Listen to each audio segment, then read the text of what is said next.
व्हीजिंग sound, crackle sound, rhonchi sound, stridor sound, इन सब के अंदर कंफ्यूजन होता है और सवाल गलत हो जाता है।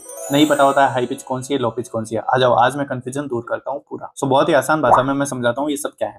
देखो, सबसे पहले अगर कभी भी अपर एयरवे का ऑब्स्ट्रक्शन होता है तब एक हाई पिच साउंड आती है इमरजेंसी कंडीशन में, जिसको हम बोलते हैं स्ट्राइडर।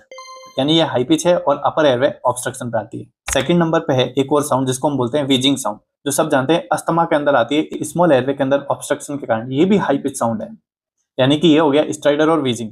अगली है रोंकी साउंड। ये है एक लो पिच साउंड। ये ज्यादातर एक्सप्रेशन के टाइम आती है। रोंकी साउंड आते हैं सिक्रेशंस की वजह से, म्यूकस की वजह से, और ये ज्यादातर लार्ज एयरवेज के अंदर ऑब्स्ट्रक्शन के कारण आता है। जैसे रोंकी साउंड दिख रहा है कफिंग के बाद क्रोनिक ब्रोंकाइटिस। अब अगली साउंड है क्रेकल साउंड। ये दोनों हो सकती है, हाई भी हो सकती है, लो भी हो सकती है, क्योंकि अगर फाइन क्रेकल होती है तो हाई पिच होती है और कोर्स क्रेकल होती है तो वो लो पिच होती है। बस ये ध्यान रखना, ये आती है जब भी लंग्स के अंदर पानी भर जाता है, तब आती है क्रेकल साउंड। और मेनली ये जब हम सांस अंदर लेते हैं उस टाइम पे क्रेकल साउंड सुनाई देती है ऑस्कल्टेशन पे। अब एक लास्ट है प्लूरल रब।